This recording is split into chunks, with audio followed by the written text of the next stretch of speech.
my spooky friends, and welcome to another episode of Dairyland Frights, the paranormal podcast that covers everything creepy, serious, and spooky in the Midwest and beyond. Again, I have never, ever had a bad guest on. No pressure. I have great guests on. I have beautiful people on who, in my opinion, really brighten the show. And today, again, I'm blessed again by having Monica Bermudez on the show. Welcome, Monica. Thank you, John, for having me. I'm so honored to be here with your audience and with you and sharing information.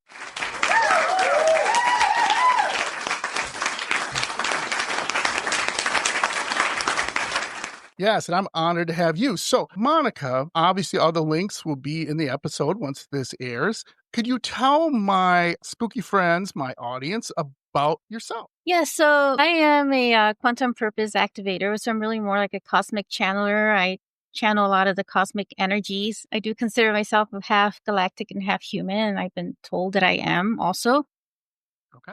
And so I do work with a lot of breaking patterns in us, like completing cycles or, that are sabotaging or keeping us small and shifting, alchemizing them into being more clear on your own inner guidance. Because I'm more of like an empowerment channeler, I would say, for others to be empowered to listen to their own inner guidance as well and not just be dependent on me, but be their own independent person as well. Yeah, I love that. So, one of the other things, too, you do have a podcast. Do you still have that podcast? Yes, I do. And can you tell my spooky friends what is Oh, the name of the yes. podcast? Sorry. Thank you for that. So I do have a podcast. It's called Ascended Earth. I'm the host of it. I've had it now for almost 2 years, I think. So I'm in season 2 right now. A lot of it I consider to be transmission information that comes from cosmic energy within our soul and our heart. And I also bring on guests of all kinds as well. And I talk about like all things that are new earth, the ascension and the great awakening that so many of us are going through as well.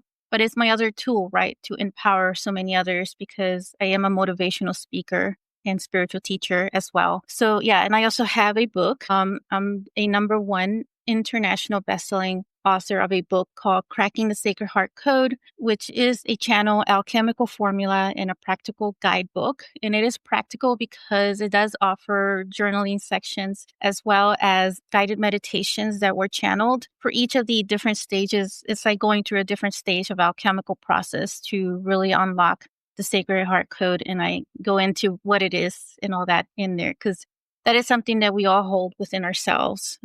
Absolutely. Absolutely. And if that isn't enough, again, just looking at, different things on your website and everything, even though she said she has to update some things, that's okay. What I love too is, you have like bachelor's degrees in electrical engineering. Is that correct? Yeah, I do. So I have an educational background that is in electrical engineering, Bachelor of Science, and also in telecommunications, as well as a business degree. I got started doing this as a side business. What I'm doing right now is a cosmic channeler because I was really called to do this role to be more visible in public. So I had to like really overcome a lot of my own patterns of stage fright. It was nerve-wracking for me and I really resisted coming out in public and talking about this because I also grew up in mysticism, like behind the scenes. So I never really talked about it in public.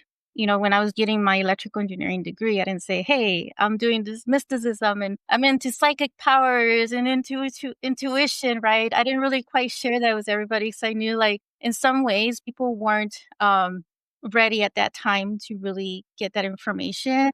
But now I feel like during the time when I was really being called right after the divorce, just to give a little backstory here of my life, how I got into this. So in 2013, after like my divorce, I went through this extreme depression and I really thought that I had completed everything I needed to in this life because I was so like, I had I was so achieving. I would say like an achiever as far as my educational background, my work, and even like with mysticism, I did do a lot of humanitarian work, but that was mostly behind the scenes, not something that I shared. And so, but in that instant, though, my guidance was telling me that, oh, there's more, like, you're to bring in this new modality and to like assist the collective, and these greater is a greater service, that you're gonna be in this visible public stage. And I was actually having these visions of me being on TV and being in public stage in front of big audiences. And part of me was like, no, I don't think so, because I didn't study that as a modality. I'm not going to do that as a profession, right? As a business. Yeah. And they kept, the same message, but it wasn't like they were being aggressive. They were just giving me the guidance, but I was resisting it. I was doubting it because obviously I was still going through some of my own healing as well after the divorce. Sure. And it wasn't until then that I found my own way, because I really started to work on healing myself and doing the inner work. And I connected with other mentors. At the time, someone who was channeling light language, which I didn't really care, had interest. I just was trying out whatever I could to dissolve any patterns. And sure enough, like the more that I was doing that, it was dissolving a lot more. And in that instant, what resurfaced was my own light language. So it took a lot of courage for me to like really come out in public and do that as a business. But along the line, what really convinced me though, because after a while, my guidance was saying, go exactly to this. There was a cruise that was by Mexico, Yucatan at the time in 2017. And the one person who I was following at the time who was doing the channeling, my guidance said, go meet with her, have a private session. I said, well, I'll go only because I like cruises. But I don't Mhm. think I don't think this is anything, right? Yeah, right, right. Have a few drinks, have some Right, lobsters, some right, right, shrimp, and yeah, okay, right. gotcha. But so I went, but I was so blown away by the synchronicity of everything that came together, because it was really emphasized for me to meet with her to get the validation. And so my cabin ended up being next door to hers. And then I went over and talked to her. I said, by any chance, would you be open to meeting with me in a private session? And so she's like, yeah, as a matter of fact, I'm doing some right now and for free. So, and it's like, so I met with her, and obviously she knew nothing about me. I just met her in person. And all I asked her was, what guidance are they giving you, on my behalf? I said nothing about myself. I just wanted to see what she was picking up. And sure enough, she said exactly word for word everything that they were telling me. And so in that instant, I said, okay, you have my attention. So let's talk about what it is that I, come to do here. And so that was like a whole other layer of my own like awakening. And so I went into much deeper inner work of like really working on my patterns, some of them being my own self worth, lack of self love, self esteem, a lot of things which tie into like the visibility of things and being seen. Right, right. Yeah, I love that story because everyone can identify with that. Yeah, Whether you're divorced, whether, I don't know, you lost your job, you lost a good friend, exactly. you lost someone you love. People, it's so hard, Monica, and I'm so happy that you are where you are and the success that you have, because it's really hard, right? It is. I struggle with depression. Everybody knows it every time I bring it up because I want people to know it's okay to be like, go to therapy, to Hmm. maybe get a reading, to maybe talk to someone like yourself. Just get a different perspective. Yeah, exactly. Even if you think, and I know there's people out there, let's be honest, Yeah, Monica, who go yeah, like, yeah, sure. And I like that. And I'm like, hold on, hold on. So you're willing to make your life worse and just come home and just make everything terrible and have this black cloud over your head, right? yeah. Why? Look, I get it. Getting divorced sucks. Hmm. I Big get it. time.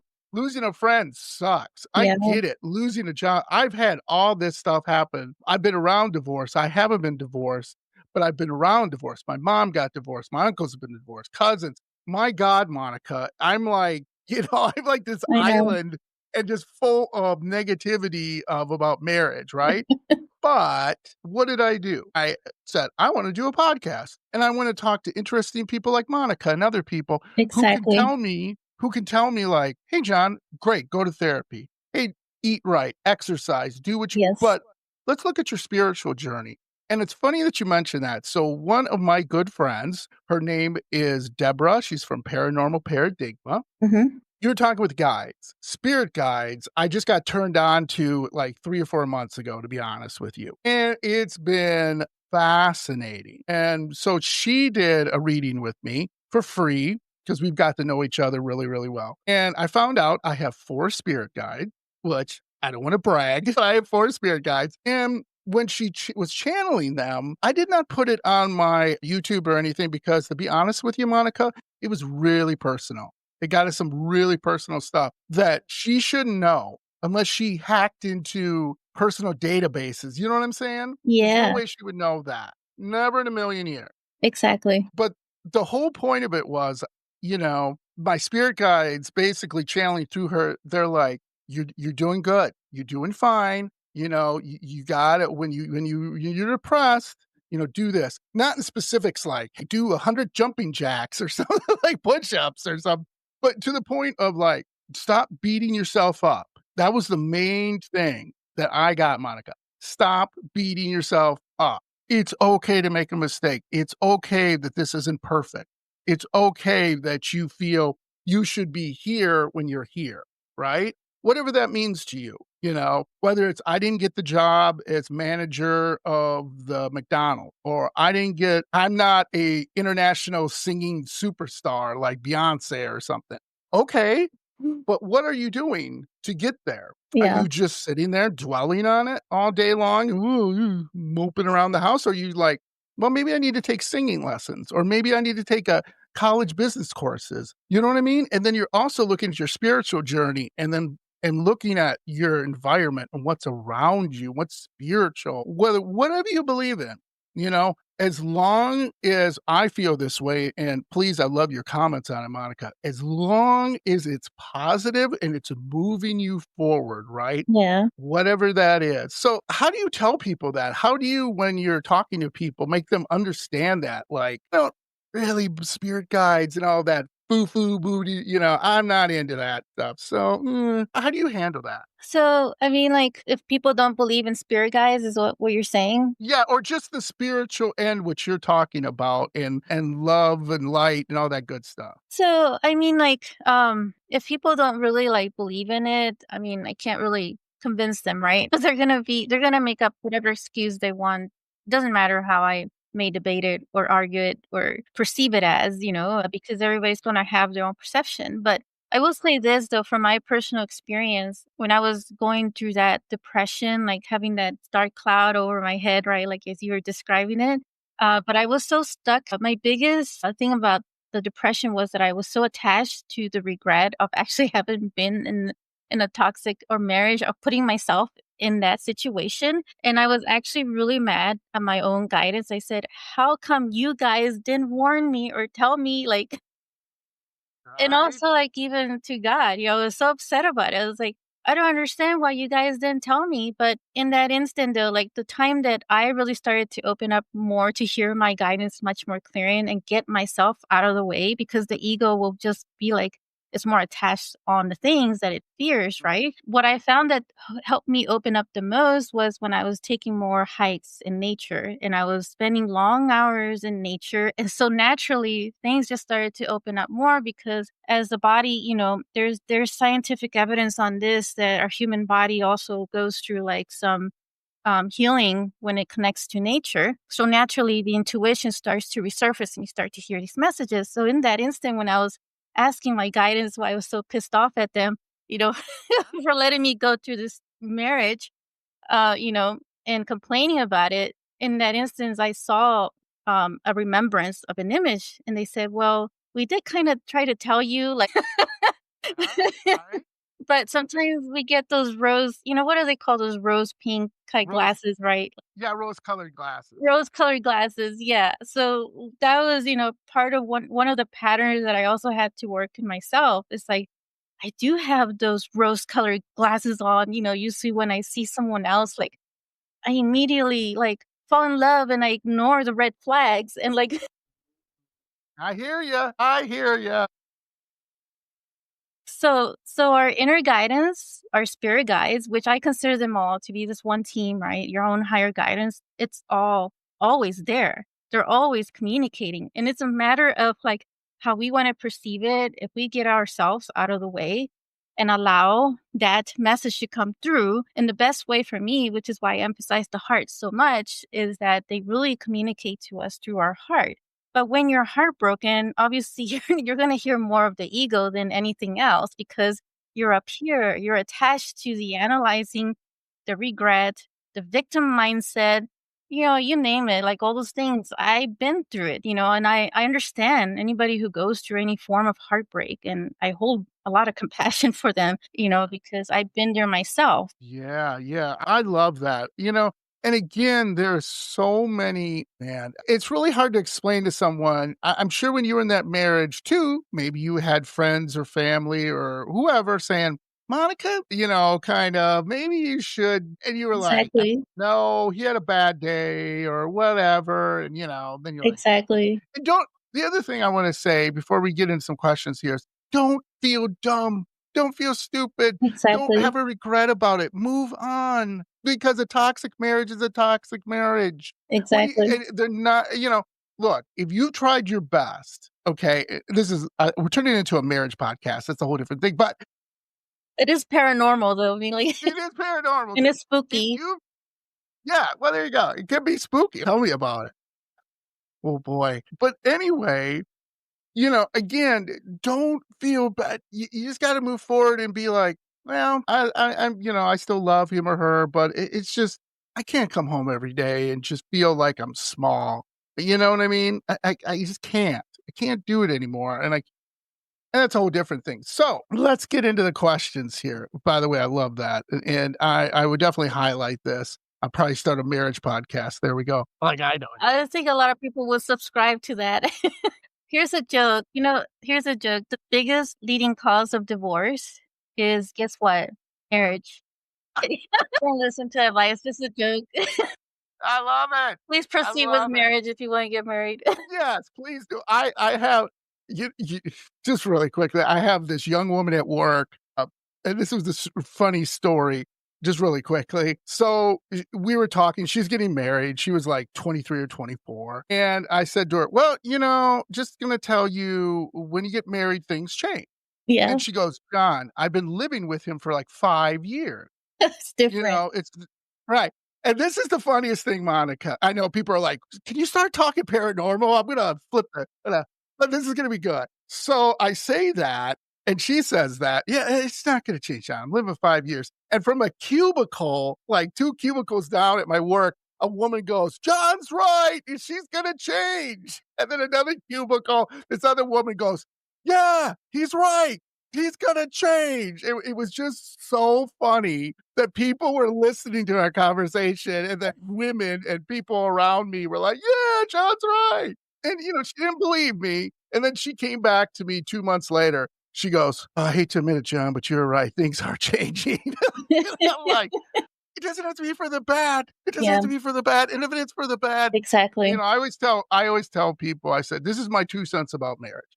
If you're not happy, get out." And what happy? Happy is to everyone. What does that mean? It means different things to different people, and that's Exactly. fine, but don't just degrade yourself and just keep being beat up and just Mhm. I can't take that. I'm like, Yes, "Get out. Move on. It's okay." exactly. Yes. Yeah, yeah, yeah. So, okay.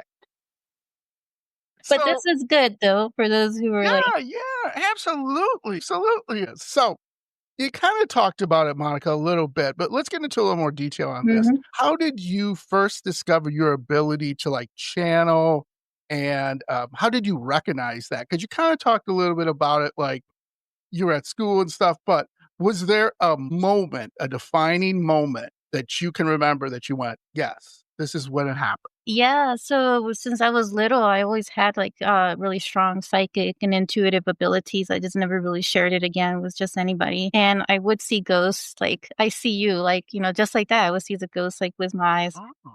But as I grew up, it just kind of freaked me out. So I kind of shut it down from like here. But now, like when I close my eyes, I do see them still. And, when I dream, they come. So I would serve more as a medium in a dream and talking to them as when they passed away. But I do remember growing up little, like one of my uncles who had just been murdered.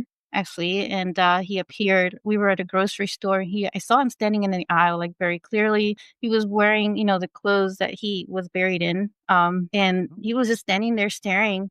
And I told my mom, I said, "Mom, look, it's Uncle. Like, go over there." So I was pointing at her. She looks over. She's like, "I don't see anybody. There's your uncle's not there." But she didn't like tell me you're crazy or anything like that. That's what I love about my mom, that she was open to like paranormal stuff or like things that were like, out of the ordinary. Right. So, but I do remember that very clearly.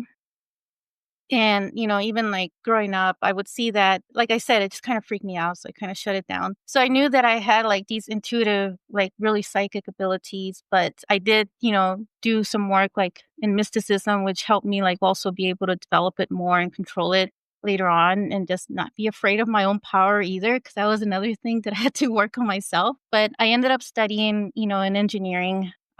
It's not a path. I didn't really choose a path to be a psychic medium or channeler or anything like that, as a profession. I did like science and math, and I still do because I feel like we can blend all of them. And that's really what I've been doing with a lot of my work. And so after the divorce, when I met with that one person who was my mentor and she gave me that validation, I continued to do more inner work. And as I worked more with the different light language to really dissolve a lot of my own patterns, like really working at the DNA subatomic level, it's when the more that I was clearing in myself, this light language unleashed, so I started channeling. That's the moment that I knew that I was channeling, but I was doubtful with what was coming out, because really what light language is like sound vibration, that do work at the subatomic level. But I wasn't sure if I was just like making this up.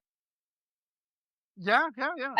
I didn't come out in public until like much later, when I was working with other mentors to come out and make it as a business, my own modality. During the time, I would experiment with other people, with friends who I could trust, who were open to it. And I remember one instant, one of my friends who she said she wanted to clear something so very specific. And so I channeled in that moment was a dragon energy. And then she said she felt like her whole body was on fire, but it wasn't like a burn like that was, painful. She just felt that something was really purging inside. It was like the heat of the dragon, but in a very like gentle way. And so she felt much clearer in that moment, that very instant. So that's when I knew that this was definitely doing something, that I was definitely channeling in a different way, a different, form modality that was very alchemizing. So yeah, that was the point that I knew, I would say, that these other abilities, which are actually, abilities that we all hold within ourselves. And that's part of what I teach, what I empower in others, So yeah. That's exactly what I was gonna say. Every single medium, empath, channeler, on and on. So the same thing. You all have those gifts. Everyone has those gifts. You just gotta bring it out of yourself. And just talking to other people, they're like, "I feel sensitive sometimes." I'm like, "There you go." But are you practicing that every day? No, because I have paranormal investigators. They'll go into a house and they'll feel sad, or they'll Yeah. feel Yeah. happy, or Yeah. they'll feel whatever. And then it kinda goes away and stuff, and I said, "But, hey," I Yeah. always tell whoever it is, "You gotta really work with Mhm. somebody and get that out, so when you go on a paranormal investigation," not to say you're wasting your time, Yeah. but in a sense of you can go when you expand that skill and you develop that skill, and Mhm. now you can go in and be like, "Well, maybe we shouldn't be here," right? Yeah. Maybe you go into a house and it's just full of negative energy, all right? Yeah. How do you Definitely. combat that? How do you deal with that, right? Rather than, "I think something's off, I'm not sure, something happened, I'm gonna go home," right? Yeah. You wanna expand on that, right? And there's plenty, including Monica, of great people out there who would love to work with you and help you and get those skills out and take them as far as you wanna go, because let me ask you this, was there ever a moment, Monica, where you were frightened? Something happened and you were frightened and you were kinda like, "Oh, okay, I'm not gonna do this for a little while." Any situation that pops up. When I started my business or before? Or just anything when you started your business, or maybe you did a channeling experience, or maybe you had an experience as, when you were maybe, I don't know, working with someone or anything like that, that maybe you were like, "Oh, I don't know, this is kind of frightening." I think what scared me the most was people's like pushing back, right? When I was first starting to talk about my product and the whole thing about being a salesperson was never the thing that I really cared about doing. So whenever people would get like so angry and at certain prices, which is the other thing in myself that I had to like really heal was my own worth, like which ties into a lot of the pricing and what you're being paid, right? Yeah. So, but that kinda, like, frightened me in a way. I kinda did wanna stop because that was part of my visibility issue. I didn't wanna deal with, like, people, like, outbursts and, like, emotional, like, being against something or, I didn't have, like, the energy to be, like, a salesperson. So, I decided not to be, like, a salesperson, but really just start connecting more from the heart than anything, and so that's really where I made that shift, you know? Yeah, yeah. So, was there other than that, was there any, because people hear what they want to hear, right? Mhm. In a sense, but did you ever have someone who just again said you're wrong? This you're not doing it right and whatever. And like, Yeah. how do you handle that? Because this is not only you, this is everyone I've ever had on the podcast where people have been like, no, you're wrong. That's not right. No, Yeah. you're totally wrong. I don't believe you. And they storm out, and you're like, well, I don't Yeah. know what to tell I you. think I think earlier, like, when I was doing presentations for the mysticism that I was doing, because it was well behind the scenes, but sometimes we would do these presentations for people who were, like, as guests. I remember one instant this guy said, "I don't believe it, you're wrong." It was just, like, really hard for me at that time, like, I was surprised, by that, but I just, like, pretty much said, it's like, whatever, I learned from that, obviously, because this helped me also when I go on public stage or conversations and, somebody disagrees. Everybody's going to have their own perception. You can't make everybody happy either, because everybody's going to have their own experience. In one other instant, and this was when I was in the business. I was with another podcast host, and she said to me, because at the time, my experience and what I was feeling was an ancient civilization like Lemuria. I don't know if you heard of this civilization, but there is an ancient civilization that existed in the Pacific Ocean, and they were known as the continent of Mu. And so but anyways, that's a whole other story, right? For those who are interested in hearing about that. But I was on this podcast that was like all about that, it's Atlantis and Lemuria, but from my personal experience, because I have so much past life from there that I remember in a way, but the way I remember is through the energy of things. So I was like feeling that there was this conflict that happened with Atlantis and Lemuria at the time. And so for me, I was completing some cycles with that. And I felt there were so many other people who were also going through that. And so I saw how the collapse was in a different way. And so she shared with me that this other channeler was saying something different. And so I said, okay, but that could be his own filter. So maybe his own experience on that. I'm not going to disagree with him. Or maybe that is his own like experience of remembrance with that. Every channeler. And here's the thing about channelers, right? That I've been learning and experiencing and, teaching myself as well through my own guidance is that everybody's going to have their own filter. And it's also dependent on how much you work with the ego as well. But the channel that comes through the heart is really the way that I connect, with higher guidance and information that comes through. And also, it's best to also keep yourself protected at all times, like calling in Archangel Michael, or the way that I always say is wearing an armor of divine light and shield that comes directly from source of all that is. And so with that, when you channel, feel that through the heart. And that is the part that is the strongest for me is the clairsentient part. I do get some of the clairvoyance when I'm mostly like in closed eyes. But what I'm learning is that clairsentient is very important to have as well, because, that's how you discern as well if whatever entity is appearing in front of you, right, is disguised as an angel, but may not necessarily be an angel. You could Right. sense from the energy if it's harmful or not, for you.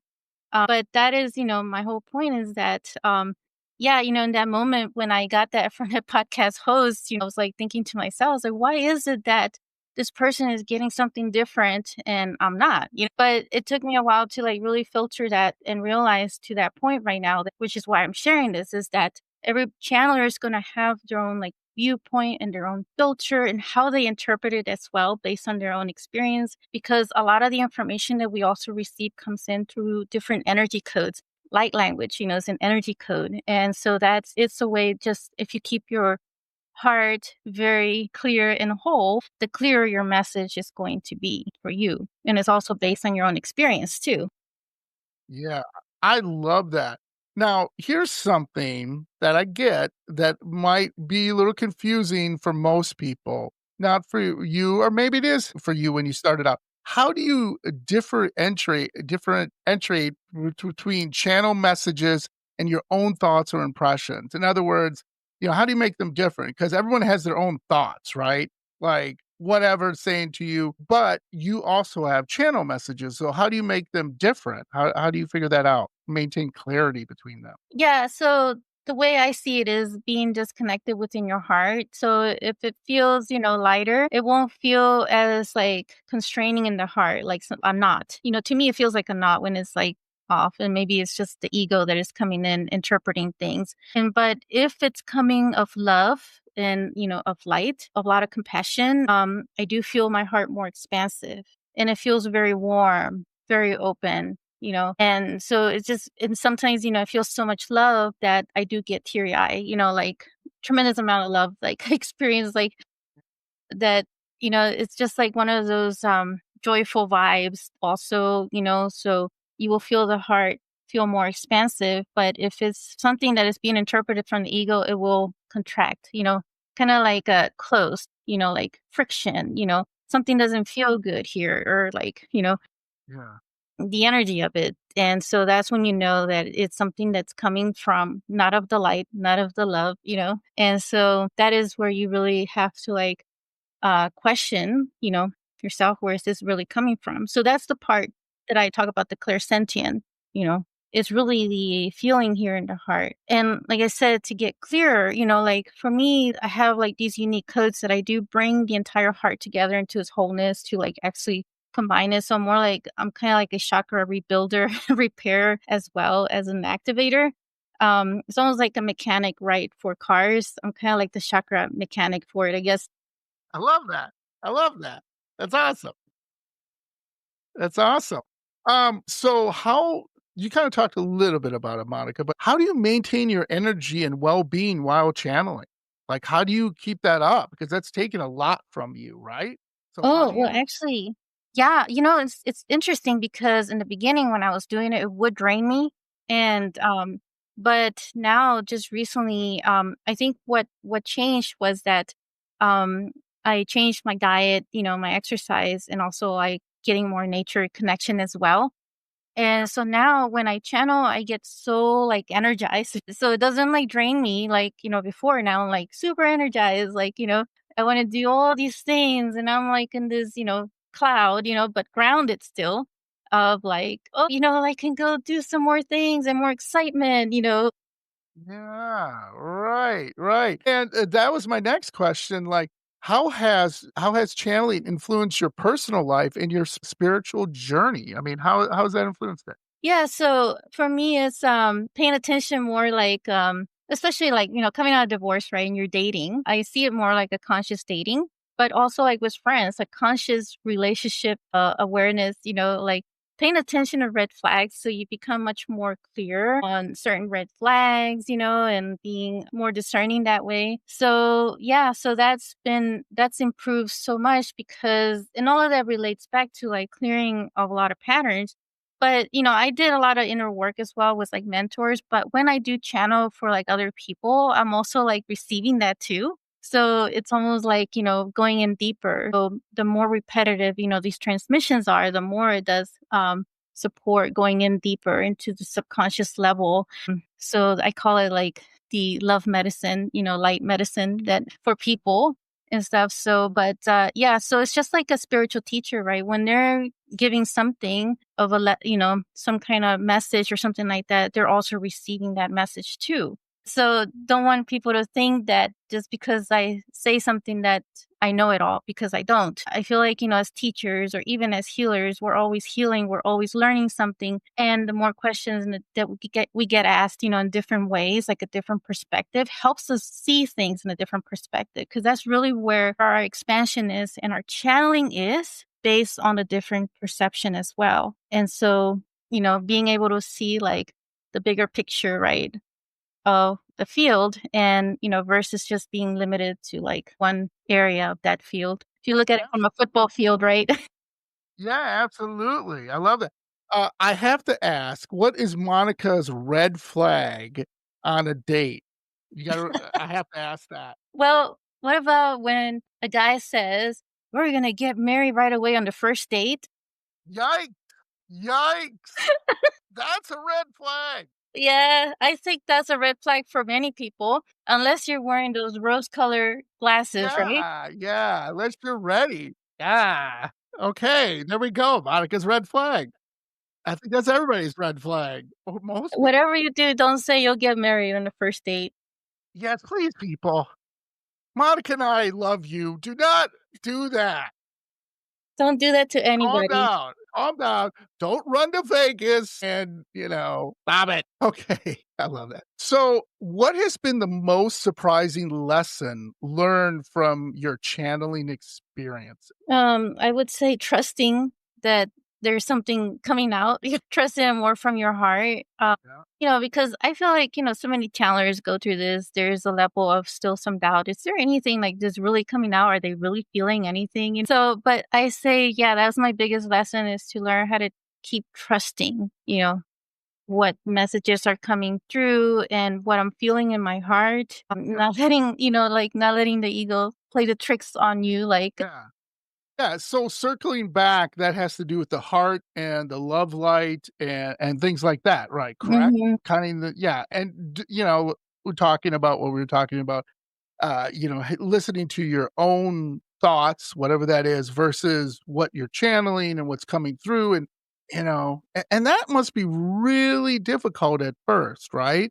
Because part of your brain is telling you, I wouldn't do that if I were you. Don't take that risk because you're going to look like a fool. And the other part of your brain is probably telling you, yeah, it's like having a little absolutely, devil, the little angel right, in your shoulders. You're seeing those like absolutely, right? And what do you have to lose? One of the biggest exactly. lessons, and one of the biggest lessons I've learned for everybody, including you today, it's okay to just kinda listen to yourself, listen to your heart, put yourself out there. Do not get married on the first date, that's the big thing. But Yes, obviously, if you have every chance to try, why not try, right? What's yes, the worst that can happen? You know, and yes. people have to learn to do that, and that's what I learned to do when I did this podcast. I was like, Mhm. "Man, I'm not gonna get any guests. I'm gonna, not know what to say," and now I'm, like, Little getting on devil, blah, blah, blah. little Yeah, angel. yeah, yeah, yeah. Right, yeah. Now I'm talking to wonderful people like yourself. I'm talking to people all over the world. I never would have had a chance to do that. So I just love it. So one of the things I want to know, I don't know if you do this a lot, but have you ever, well, I guess one of the biggest thing is how do you manage, and we kind of talked about this a little bit, your client expectations to ensure a positive experience, right? Because Mhm. that's hard to do because I've had mediums tell me they've had negative information come through. And all of them told me, and I'm sure you believe this too, like, how do I explain that their Aunt Betsy, who died in a car crash, she was drunk when she died in that car crash. Mm. Everyone just thought she died, right? She just it's a car crash, whatever. But she's coming through like I had one of my mediums tell me this. She saw Aunt Betsy drinking, and it's not Aunt Betsy, but saw her drinking before she got in the car. She saw that. She got in the car and she's like, "How do I tell this? How do you know what I mean? How do I?" And she just said, "Did your Aunt Betsy have a drinking issue?" And the guy was like, "Yeah. How did you know that?" And did you do anything about it? And he was like, "Well, I was too young. I was like 9 or 10." So Yeah. everybody knew it. It was kind of like leave Aunt Betsy alone. And she was kind of like, I got to tell him. So she said, well, unfortunately, your Aunt Betsy never beat her drinking problem. And before she got in that car crash, she went to a bar and she had a few too many drinks. That's how Mm. she died. And she was ready for the client to be like, no, you're wrong, like we were talking about. Yeah. And he just started crying, and he was like, "I knew it. I knew it. I knew it. I knew it." And he's like, "Thank you for sharing that with me because I've spent all my life thinking, this, that, or the other thing, right? And I know that, maybe we should have helped her more." So out of that, positive experience, he, said, I have other people I know who have drinking problems. So I'm going to do my best to try to get them help so they don't die. Yeah. And again, so coming back to that question, how do Mhm. you manage that? When you're trying to give a person a positive experience, but sometimes it's not. It's not what they or what you have coming through different spirits or guides or whatever you wanna say. Yeah, so it's a good question. I mean, like, the way my transmissions come in is that I really almost go into like this semi-trance, and I do deliver like different sound codes, light codes that go at the DNA and subatomic level. And, at times messages do come through that, it just explains what the transmission is doing in that moment. But usually before I go in, I explain to my clients and the people in the group that I'm working with that you may experience certain like symptoms, or things you may get like visions, or you may get like every experience going to be different for everyone, and sometimes they may not feel anything, but that's okay. It's still part of the process. It just means that maybe you'll get that much later. It'll come through, and so, uh, I've been like blown away by, the clients when they share their experience after the transmission versus before. And then, also like there's been clients who are like just open about it, but they don't really like feel anything. And so they have like, some form of the ego get in the way of like saying, what the hell is this? And like, Yeah, yeah, yeah. but then they themselves say, well, once I like clear, some of that ego, out of the way and just kind of be open to it, then they start to really receive the energy. But if there's resistance, there's going to be resistance, right? Absolutely. But, if moment is, if they allow, it to be open to just receiving, because that is part of, going into the process that they're willing to receive. And so that's, the Right. expectation that I set beforehand in order for them to like receive whatever they need to receive in that moment. So my channeling is more like an empowerment for the client, for you to receive that empowerment yourself, for you to experience it for yourself, rather than me saying exactly um, what it is for you. But I just in that moment do say translate what is actually being transmitted to assist with understanding some of the process. And I do explain that beforehand, especially somebody who's experiencing it for the first time. And a lot of this, has been like my learning process as well, working with different clients in private sessions and in group sessions. So that's how, I like to set the tone beforehand. Yeah, absolutely. So, what questions do clients typically ask during a channeling session? Do you have any questions that most clients are asking you? Well, yeah, they ask what is light language. Especially if they haven't experienced it before, I would say that's the frequently asked question, but the best way for me to describe that is that there are different tones, different sounds, different frequencies that are channeled. They actually work through all the chakra points in our body. And so it's almost like a singing, type tone, but it comes in like very different. And every light language channeler will have their own modality and their own uniqueness to how they do it. For my light language, the way it was explained to me, because part of my spirit guides are the dragons. And so they told me that I speak an ancient dragon language. So it is very alchemical, it's very activating, and it goes really deep into the subatomic, subconscious levels that are unexplored areas of our soul. Yeah. And so, but, it's more like I'm a catalyst to like awaken that DNA, to awaken those other special superpower abilities that we have in ourselves. I call them superpowers because that is, our supernatural abilities. So I would say that we're all paranormal in a way. So a lot of times when people are drawn to the paranormals because they already have some of that, special ability in them as well. Like you were talking about the paranormal investigators earlier.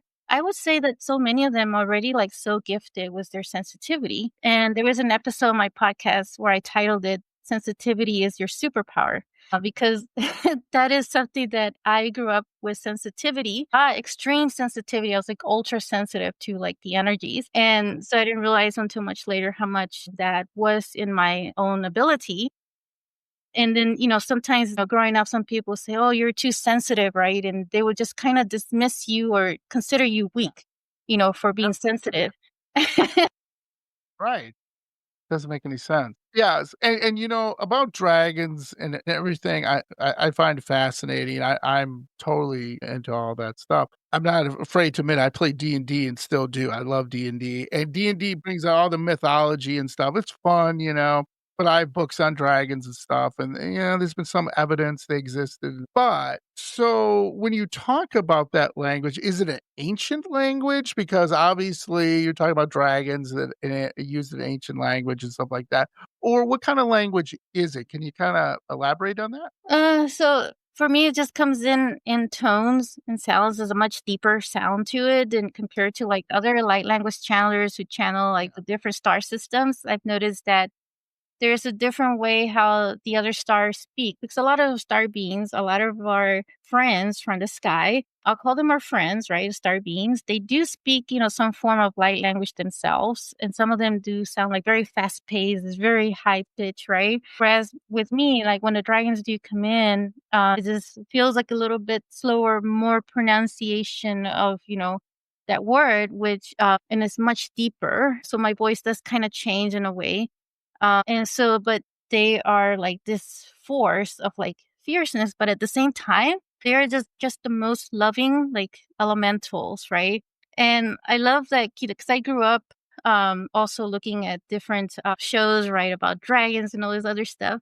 And I was even fascinated with that D&D, right? So all of the mythology, right? But it makes you wonder, where do they get this information from, right? Correct. And why is it that we're so drawn to this? And so all of those are clues, right, that you have some connection with them too. Yes, absolutely, because shows like Game of Thrones, House of Dragons, they do Exactly. really, really well, and you're like, "Well, wait a minute, you had to get it from somewhere, you can't." I mean, yeah, you could make it up, and that's great, but eventually, as we know as writers, you gotta get it from something, you gotta be like, Mhm. "Okay," maybe you take, I don't know, let's say we take a bear, okay, and you make this bear into a giant bear. Well, it's still a bear, you had to get, you know what I mean? Mhm. And you can change it. You make the bear can fly, the bear can shoot fire, the bear, that's you making that up. Yeah. However, you had to get it from some source. You can't just be like, well, there's this big furry creature that, I don't know, kinda does it,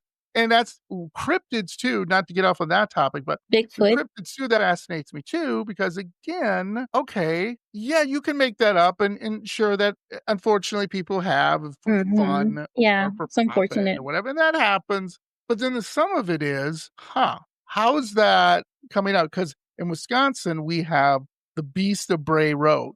The Beast of Bray Road is a werewolf-like creature that's been around for, I don't know, hundreds of years? Interesting. People tell stories of it constantly. It's this werewolf creature, that people have said they've seen tracks, that they have gotten Mhm. DNA, that they have and, obviously, Bigfoot is the godfather of them all, Yes. and it's still, you know what I'm but again, I'm like, it's just fascinating. Where are they getting this from? But let's circle back to like UFOs, extraterrestrial, aliens, whatever, UAPs, whatever you want to call them. Here's my fascinating thing, Monica, and then I would like your thoughts on it. So I've spoken to people who have been abducted and have not a great experience. Mhm. And I've spoken to people, like you were talking about, who've had a good experience through them. So have you had any experiences? I don't know if you call them extraterrestrials or whatever you call them. Tell me about any experiences you've had. Yeah, so I'm definitely a half ET, so but I do have, like, part of my human experiences that I've had, abductions as well that I came to realization recently, actually, that in my childhood, I was abducted a lot. But part of it is because there was an agreement that I made with one of the beings, who is part of my star family. Because of me being half galactic, half human, they had to, like, really tweak me to make sure I stay grounded on Earth, and so I was basically like a type of technology, I guess, and so they would enhance my abilities or like, tweak me in a certain way so that I be of better service. And then other instances I was abducted by other beings who weren't part of my agreement, and so this other being was kind of like my protector and bodyguard. So they would implant stuff in me. Sometimes I do remember having like implants where like my nose would bleed, right? Waking up. And so this other being would come, abduct me again, but in a good way to remove the the transplant of, whatever tracking device they Sure. put on me or something. Uh-huh. Yeah. Yeah. So And yeah, and those, that's yeah. and where you live is kind of a hot spot for UFO activity, correct? Yeah, yeah. I mean, you don't have to tell people where you live, obviously, but the area Oh, I that don't you mind. live is there any, like, cases or anything famous to that I might Yeah. recall or my spooky friends might recall? Oh my goodness. Where I live, I mean, I don't mind sharing. Oh, okay. I live in Mount Shasta, California. I actually just moved here 2023 because to me, actually, the energies feel like home. Okay. But I lived on the East Coast for like my whole life. But I was really feeling restless that I felt the move, bug or whatever. But I really felt that when the last visit, when I came to Mount Shasta, I felt this was the place for me and my home where the energies and all that. And this is the home and the hub of all the paranormal you can think of, all the stories that so many people tell stories about, like Sasquatch, Bigfoot, Yeah. UFO sightings, right? There's people who have seen like actual spaceships, go through like the mountain, actually see like a UFO. And I myself have seen like certain spaceships in the sky. When I first moved to the house, I had one of them actually come visit. There was like a huge bright light that was actually coming from the mountain that was like very close to my house, almost like they were happy that I had moved. I guess, they must have been like part of my star family connections. And this was like around 3 in the morning. That's usually when they like to come out the most, and visit when everything is much quieter and You people are can't still. visit at 2 o'clock in the afternoon. Well, because people are awake. Ah, yeah. Because people are Right. awake and they're too cautious, they're not ready yet. Yeah, right. Oh, But so that's why they come in the middle of the night at 3 in the morning, right? When you're past, on a deep sleep, yeah. and they could come in and visit you. Yeah. So, do you have any thoughts on why this area is a hotspot for paranormal and alien activity? Yeah. Yeah. So Okay. this area is considered to be one of the sacred sites, and even all the indigenous and tribes from here say similar stories, just say. The mountain is very sacred, right? It's more than just a mountain, even though a lot of scientists will claim it as a volcano and a mountain and so forth. And that's fine, but there's more than just meets the eye, what you see in the physical, because it is a hub and a big portal and stargate for like so many of the starships that come through, and they connect through other galaxies through there, through the universe and also the multiverse, which is the other reason why I'm here too, because I am helping with that in a way, with a lot of the portals. I'm like big about like opening portals as well, and also working through the grid system of the energy ley lines of the earth. So yeah, there's definitely like this is considered to be like a big sacred site. It's considered by so many to be like a root chakra, of the world. If you look at like the major chakra points that we hold within ourselves, earth also has major chakra points as well. And so this. Monica, can you explain to my spooky friends? Can you give just a basic explanation of what chakra point means? Yeah. Somebody may not know it. Yeah, go ahead. Yeah, so chakra points are really just energy point centers. It's where like most of the ley lines and the grid system energies connect the most, right?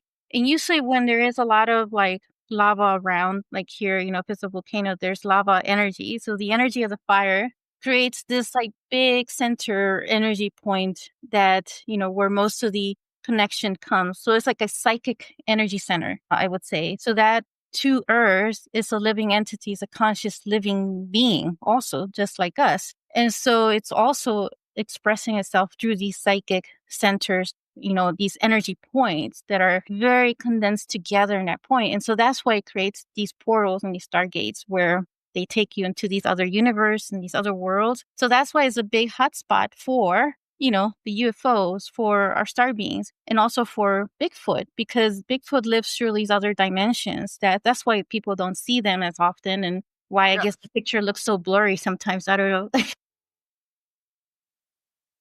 Yeah, and that is fascinating. Oh, I'm sorry. I didn't mean to cut you off or anything. Is there anything what else you wanted to bring up about it? No, I mean, just that my experience, we're like walking on the mountains. I do still hike, so much in other areas, and the energy is very much alive for sure. Because when I walk for the first time when I came to visit, when I was walking on a mountain, I really felt the presence of what was like Bigfoot that was watching me. But it felt benevolent and I didn't see it, but I knew that he was like watching and he must have been watching through the other veils, dimensional veils and all that. But at the time, I didn't even know about Bigfoot or Sasquatch or any of the existence of it. But in my intuition, my intuitive side, I was getting this message of this connection with Bigfoot. And so later on, when I found out, I was like, oh, this is a hotspot for Bigfoot. It wasn't something that I just had like already in my thoughts or mind, thinking about it. But that was my first experience, there with that connection with Bigfoot. And then I recently went to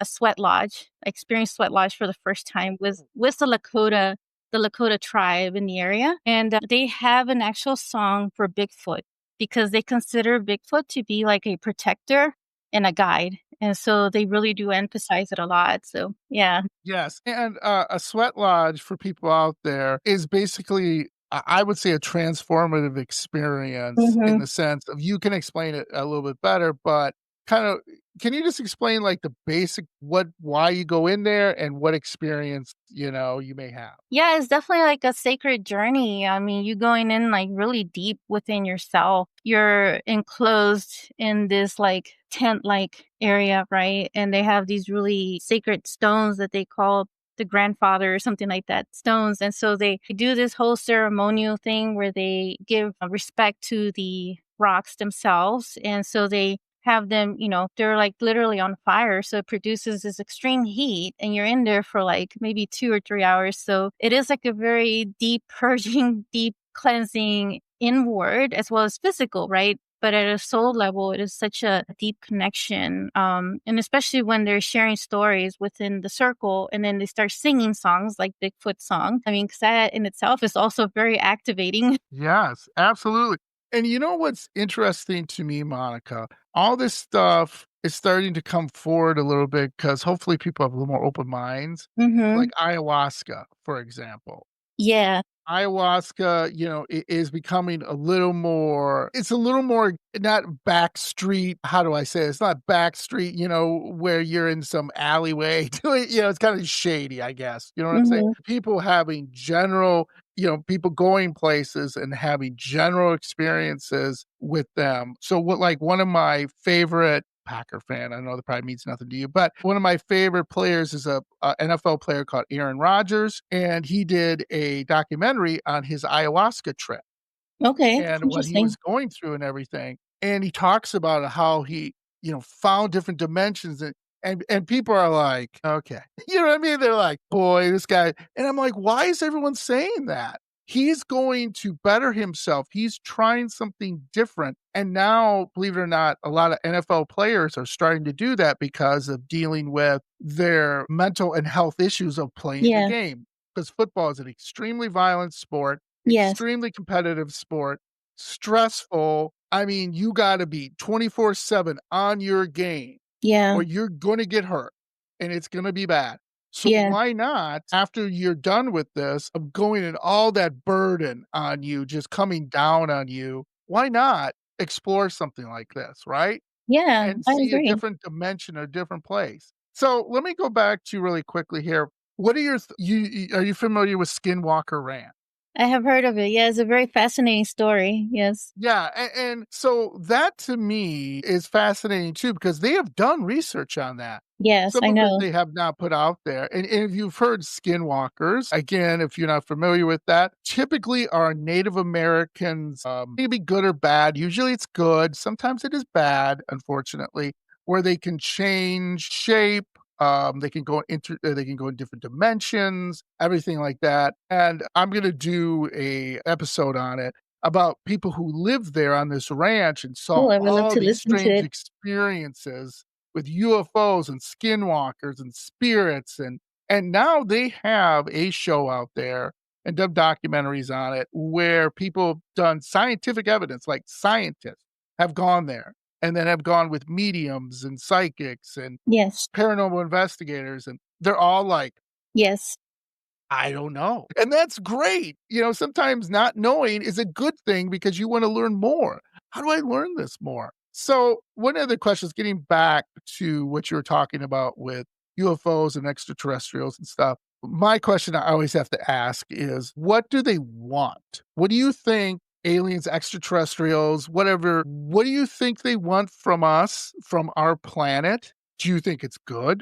Do you think it's bad, or a little bit of both? I would say it's a little bit of both. I would say the ones that, but the majority of the star beings, some of them have already, many long time ago. Let me start with the history of ancient civilizations, right? Because a lot of that was lost in history. Obviously, we are taught different things in history than, a lot of things have been hidden from us. And so there's a lot of wisdom that is held in the soul. That's one thing you can't get rid of the history is what's already in your soul, right? Because you have the Akashic records within. But the remembrance that I have of these ancient civilizations, right, is that we had these contacts already. We were working together with these other star beings.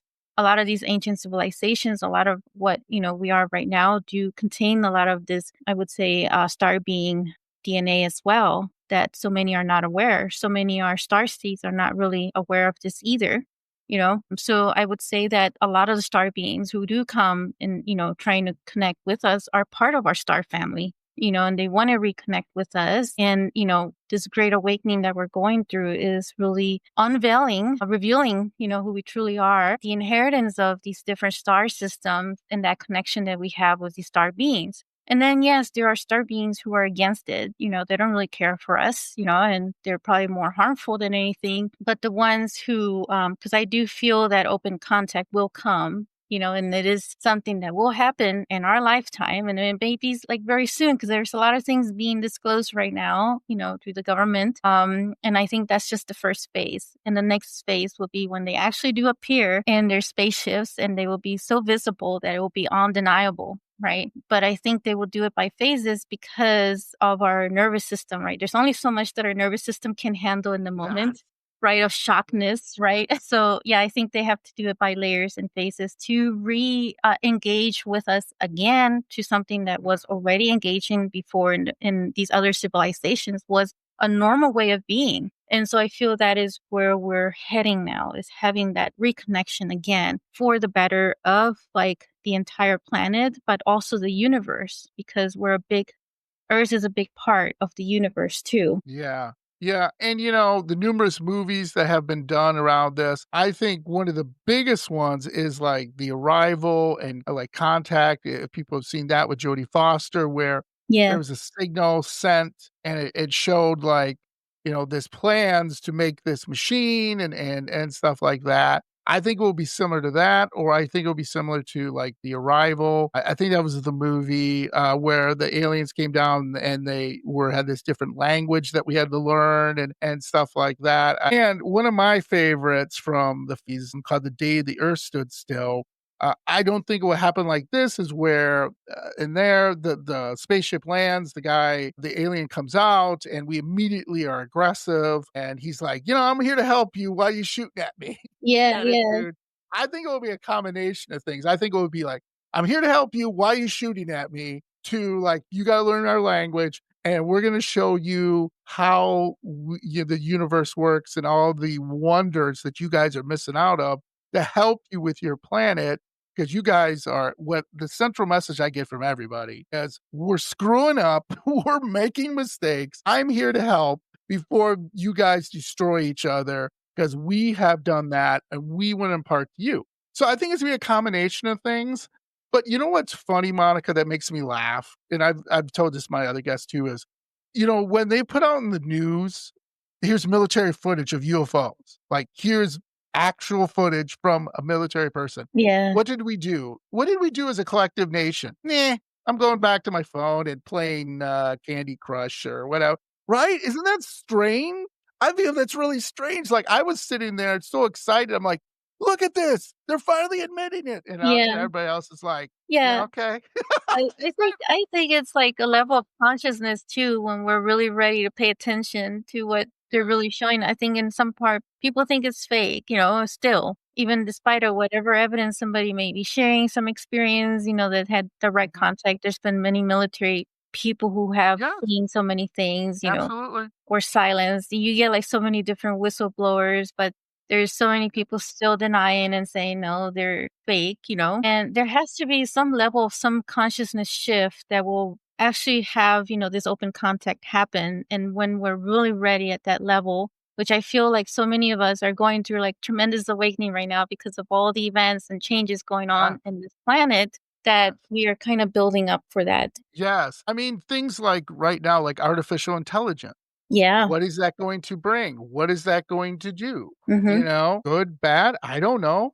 I do think that we do need to take away some of the fear mongering, you know what I mean? Yeah. And say, okay, no, this thing's not going to start launching nuclear missiles tomorrow. And I mean, let's try to work. And same with aliens, I feel most alien technology probably could wipe our planet out in like that, snap their fingers, or do something worse to Yeah. everyone. And I understand through different abductions, people say they've seen light and helpfulness. Other people said, I basically was tortured. I Yeah. don't know what to make of that. I don't, you know what I mean? So what are your thoughts on it again? I mean, it's hard to understand it all, right? And put it together. Yeah, I think in some ways there are some agreements that are made beforehand, unfortunately, Sure. to shed light on you guys and burst the bubble. But some, agree that they're going to be, abducted for those type of experimentations. And others are, like in my case, to be,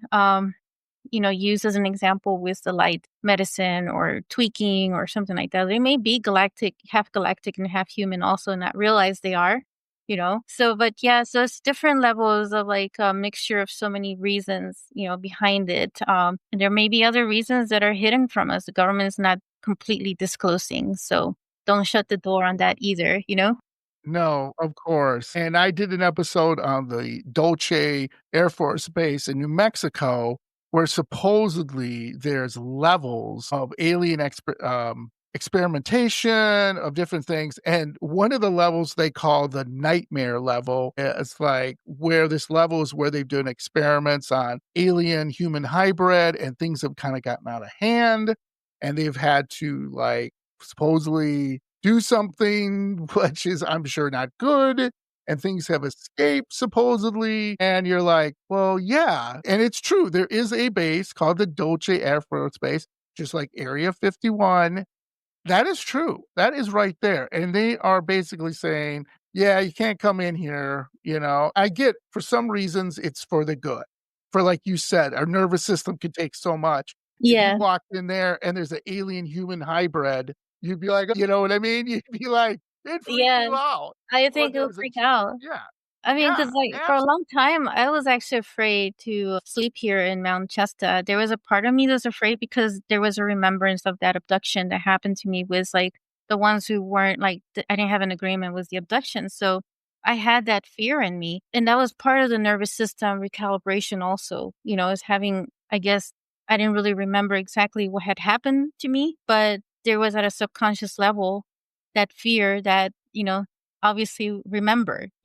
And so, I had to, like, really work on my nervous system to recalibrate, so I can see, like, if they're gonna make contact with us, it would have to be, like, by phases, to at least let us adjust our nervous system to get used to what we're seeing, rather than just showing up all at once. absolutely, absolutely. It would definitely shock someone. I mean, it just, like, even give 'em a heart attack? Yeah, absolutely. So, Monica, I could talk to you for hours. This has been an amazing experience, and I definitely want to have you back on because I want to talk a little bit about the alien experience and some of Yeah. your other experiences. But before we end up here, what advice would you offer to someone who is interested in developing their channeling abilities or medium abilities? What would you say to them? Well, definitely work more inward, right? Connecting more with your own higher guidance as a start. We already are like channelers. We just don't realize we're doing it. Like, in a way, I think many authors and artists are already channeling. They just don't realize they're doing it. I think when you get into that mode of your own joyful passion at what you love to do, there is some form of channeling. So just be aware of that next time you get into those modes where you're just naturally receiving messages, and you're expressing it in a different way, whether that be through art or writing, like you're doing journaling. That's another way that you can open up your channeling as well, just doing like automatic writing, or you could even ask the questions to your own higher guidance and say, what do I do like in this situation, or very specific question that you may have with what you're going through. And that's how you can also build that muscle of your own channeling and your own intuition. Yeah, I love that. I love that. So tell my spooky friends, what do you got coming up? Where can they reach out to you and find you? Yeah, so I have many things in the works. I do these group circles every month. They call the Multiversal Circle of Creation. And you can find a lot of that on my website, which is www.sacredheartawakenings.com. And I also do offer private sessions, but I'm going to start doing some retreats. I actually got invited from a friend to maybe start looking at Egypt beginning of like 2027.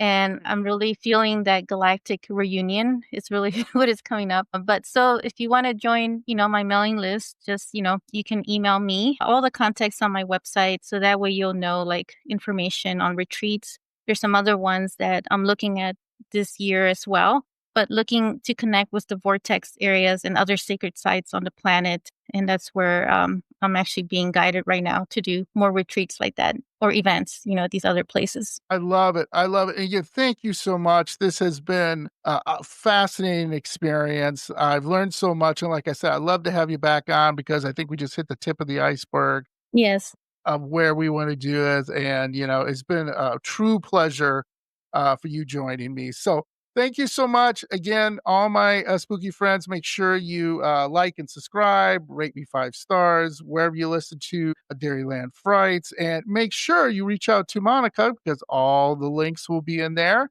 And make sure, even if you want to say hi or maybe share an Yeah. experience or sign up for some, classes or whatever she has going on or just, social media, go on social media and join her and just again, we need in this world, I feel we need to laugh more, we need to love more, and we need that a lot Yeah. more than some of the things, fortunately, that are going on right now. So I hope, again, you can listen to this podcast and reach out to me or Monica or whoever you like to reach out to and, share your thoughts or opinions and, share your love too. So I love it. So again, thank you, Monica. You have Thank you. a It's been great an day. honor. Thank And you. stay spooky, as I like to say to all my Yeah, you friends. too.